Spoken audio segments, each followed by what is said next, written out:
Voilà, la pluie et le froid sont bien là. C'est toujours un petit peu déprimant pour moi. Je me souviens de la belle saison avec beaucoup de nostalgie. Comme tous les étés, je suis partie pendant une semaine, toute seule, pour recharger mes batteries, éprouver la solitude et me connecter à la nature. Alors cette année, j'ai décidé de vous emmener avec moi pour vous montrer un petit peu qui je suis et vous montrer tous ces moments que je passe dans la nature et qui comptent pour moi. Alors, j'espère que ça vous plaira et bienvenue dans cette vidéo.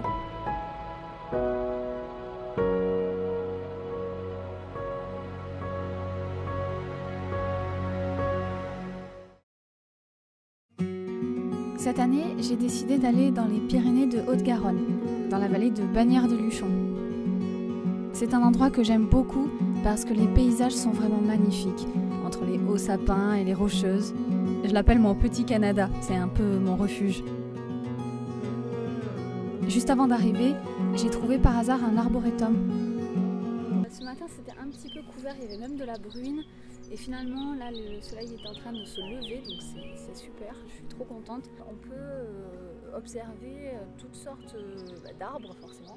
Mais en fait, c'est spécialisé sur les variétés de pins, d'épicéas, de cèdres. Il y a aussi des séquoias. Alors voilà ma récolte, quelques petites pommes de pin, de variétés d'épicéas. Ensuite, j'ai pris quelques échantillons de différentes espèces d'épicéas, de pin et de... qu'est-ce que c'est, de pleureur, de pin pleureur. Là, j'ai pris un peu de cèdre pour le faire sécher. Comme ça, j'en ferai des fumigations. Et là, on a quelques espèces aussi du Japon, de Chine, d'Europe de l'Est et des Balkans.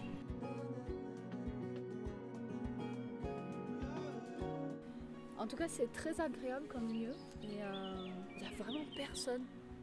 Je suis toute seule. C'est trop beau. Les nuages commencent à se lever, on voit le haut des montagnes.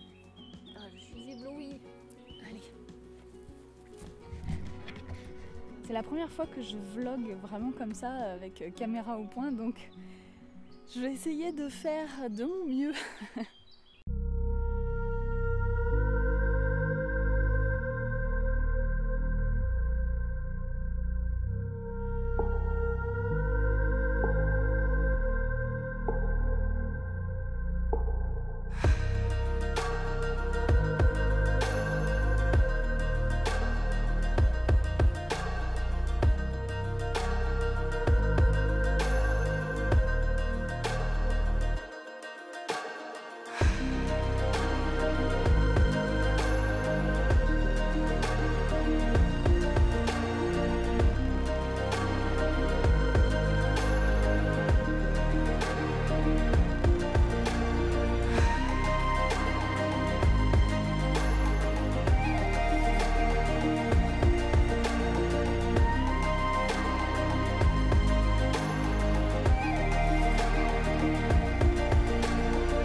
Voilà, je suis installée dans mon petit van que j'ai aménagé avec l'aide de mon papa. C'est la première nuit de ce road trip. J'ai des vaches qui sont juste là, à quelques mètres. Je suis partie pour faire une petite balade de 1 heure à peu près. Bon, moi ça m'a pris plus de temps parce qu'en fait je m'arrête toutes les 3 secondes pour prendre des photos, pour prendre des vidéos, pour regarder la mousse, pour regarder les trèfles qui sont perlés de rosée. Je regarde des limaces qui passent parce que j'adore, en fait j'adore regarder les petits éléments de la nature. J'ai fait cette petite balade qui m'amène vers un grand gouffre vraiment impressionnant et c'était vraiment trop beau. Je suis toujours fascinée par ces forces de la nature, comme ces cascades en fait. Ça remet vraiment tout dans les bonnes proportions. C'est-à-dire que moi quand je me retrouve comme ça dans la nature et que je vois une cascade qui fait 50 mètres de plus que moi ou 100 mètres de plus que moi, quand je suis au pied d'un arbre qui fait 60 mètres de haut, même plus, enfin, vraiment, je suis en extase et puis je me remets dans ma condition d'être humain et parfois je suis vraiment émue parce que je me sens en fait un être vivant à côté des autres êtres vivants et à côté de la nature en fait en tant qu'entité.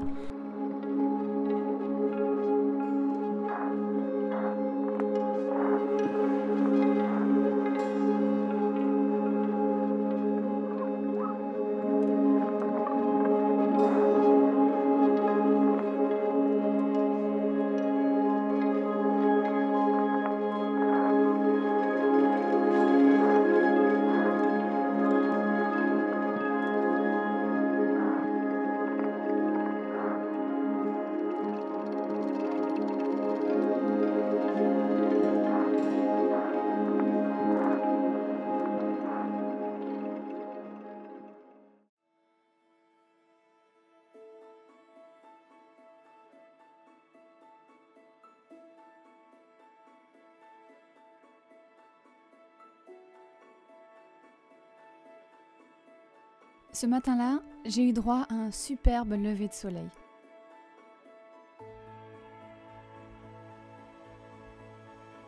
C'était un vrai bonheur de voir ça depuis mon lit.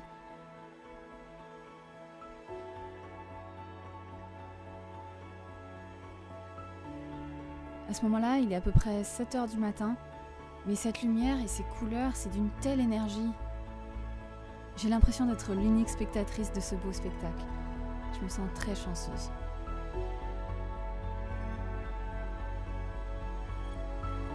Tout ça, ça donne vraiment envie d'aller voir plus loin, vers l'horizon, voir ce qui se cache derrière cette forêt, au-delà des montagnes.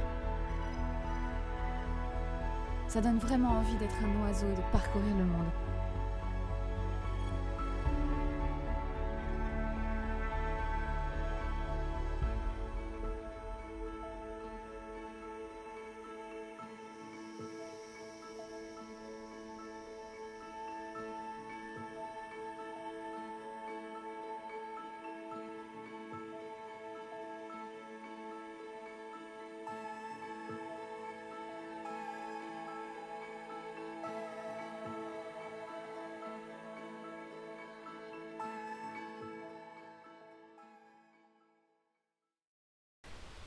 Bon, allez c'est parti.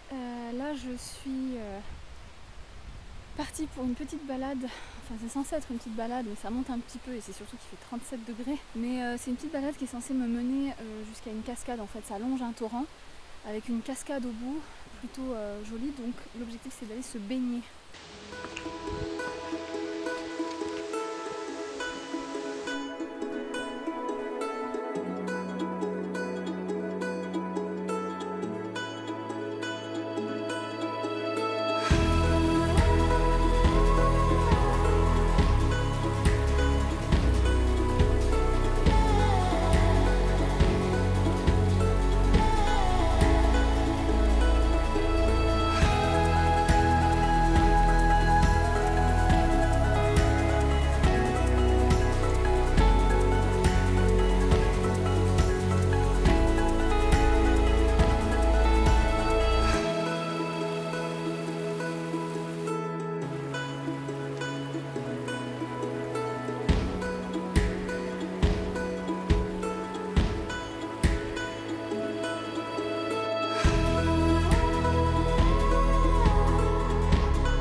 Après cette escapade au bord de l'eau, j'ai trouvé refuge dans un écrin de forêt côté espagnol.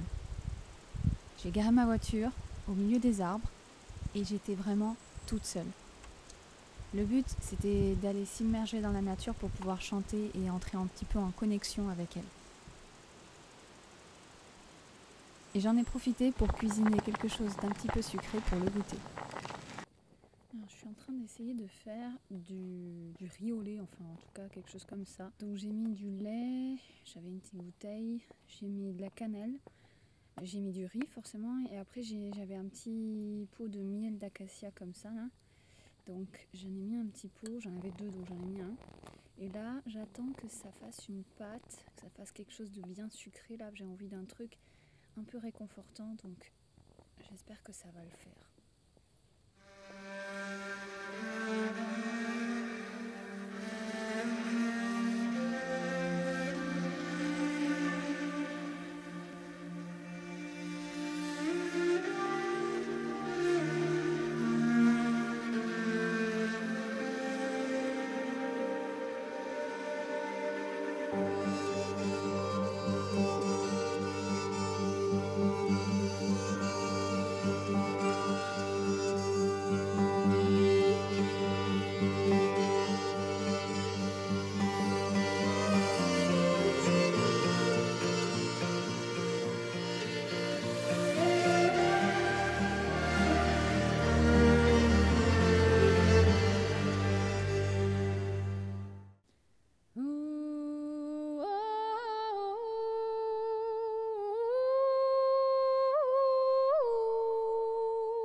Ce matin, je monte en petit train pour Artiga-des-Lines, un espace naturel au cœur du Val d'Aran.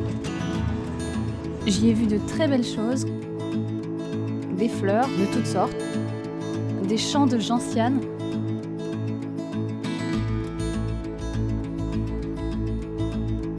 ou encore de très belles cascades.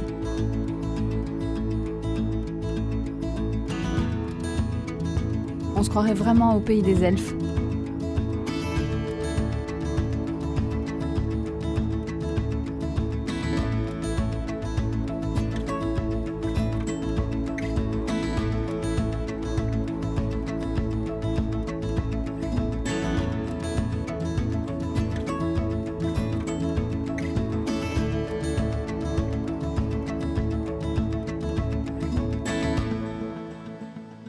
Sur ma route, alors que j'allais vers un grand massif de montagne, j'ai vu un petit village dans lequel il y avait un parc ou un bosquet des sorcières. Ça raconte l'exécution de 24 femmes accusées de sorcellerie.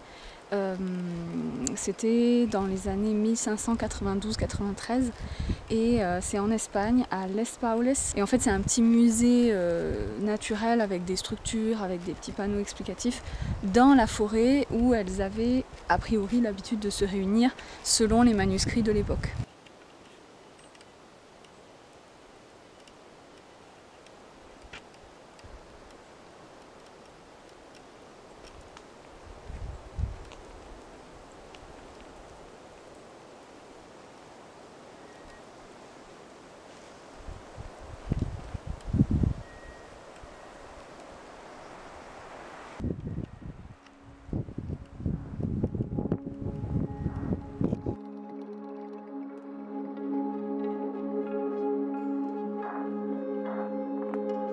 Ces voyages, ce sont de vraies bulles d'oxygène pour moi. C'est un moyen de ralentir, de réfléchir, de ressentir.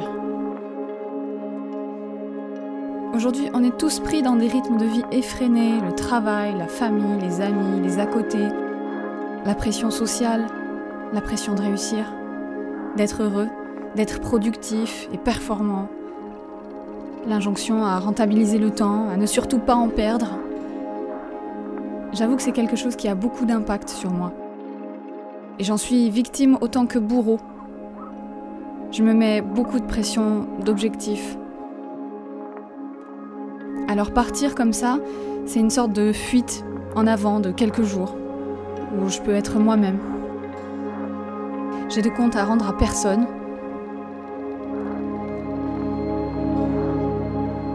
Je fais ce que je veux.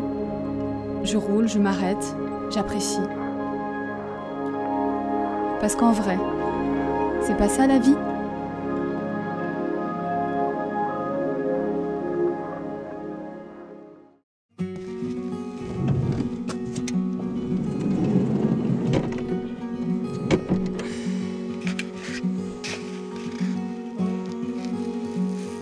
Et voilà, c'est déjà le dernier jour de mon voyage. Il est temps de rentrer.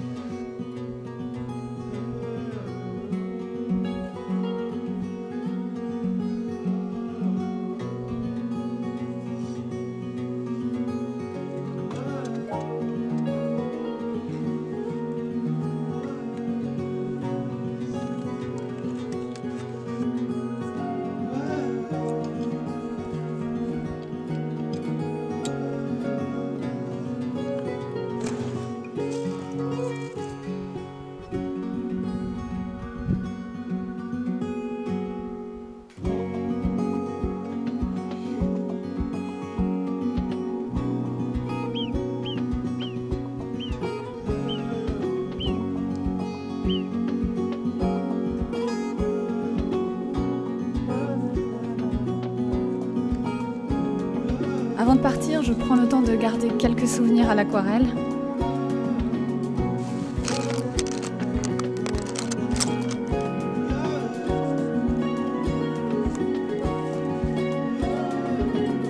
Et je profite une dernière fois du paysage pour garder ces images dans ma mémoire. Quand le ciel sera gris, j'aurai plaisir à les revoir. Et j'espère que vous aussi.